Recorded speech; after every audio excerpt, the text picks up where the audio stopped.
Hi guys, it's Aj here from Curly K Naturals. I hope you're all doing well. In today's video we're going to be talking about high porosity hair, following on from last week when we talked about low porosity hair. And if you haven't caught that, go back and watch it. It's very informative. But anyways, we only got 2 minutes, so let's get together and do this. Like I explained last week, porosity hair simply means your cuticles are risen, and just because it's risen, it allows water in quickly. It would typically absorb water very fast, but just as fast as it absorbs water, it will let water out. Look at it as the friend that is always up for a good time. You call them like, oh Barbara, we've got a party going on. She's like, yeah, just let me know when, I'm there. So you get there and then she's like, this ain't me. This ain't for me, ain't a bit of me. And from nowhere, an Uber just appears and she's like, yeah, let me know the next one. It takes in moisture so quick and just as fast, like from nowhere, like the Uber, it lets moisture out and you're like, how's my hair dry when I only washed it 2 hours ago? So if you have high porosity hair, there's certain things you need to look out for, or you need to start incorporating into your regime if you haven't already. For example, 1, you need to start doing cool rinses. When you finish shampooing and conditioning your hair, go in with a cool rinse. This will shock the cuticles flat, not fully like low porosity hair, but flat enough for water to slowly evaporate from your hair. 2, protein. You are not like low porosity hair. You cannot skip protein treatments or not do it as often. Not on my watch. With someone that has low porosity hair, they can afford to go about 6, maybe even 8 weeks without really doing a protein treatment.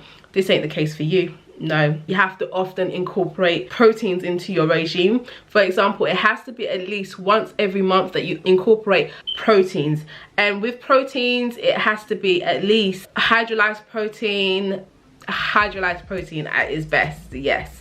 And if you're not going to do a full protein treatment like the Afro G protein treatment, look for conditioners, deep conditioners that have at least 5 to 6 proteins in them. So for example, they should have at least 1 or 2 proteins in the first 5 ingredients, 1 or 2 peptides in the first 10 ingredients, and towards the end you can have silk amino acids. Look out for conditioners that have high quantities of protein. Lastly, and I'm gonna make a video all about this because come on guys, we've got 2 minutes and we probably have surpassed that. So film forming humectants. For someone that has high porosity hair, film forming humectants are gonna be your best friend.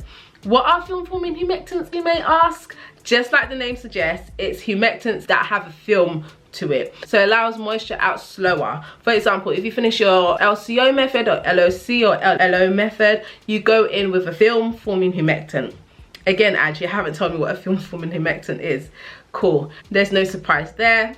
Aloe vera is a film forming humectant.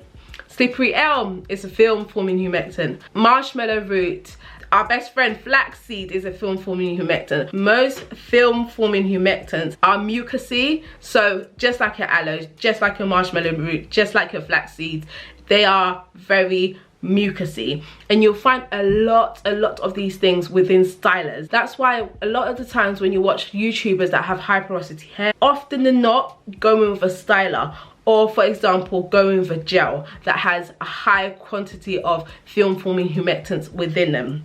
But don't worry guys, you don't have to put gel in your hair. I am going to show you in our next video how to make a great styler with a bunch of film forming humectants. So guys, I hope this was helpful and you learned more about high porosity hair, and if you have any other tips then leave that below. But stay tuned for the next one where we'll talk about film forming humectants and I'll show you how to make your very own styler. Until next time guys, peace.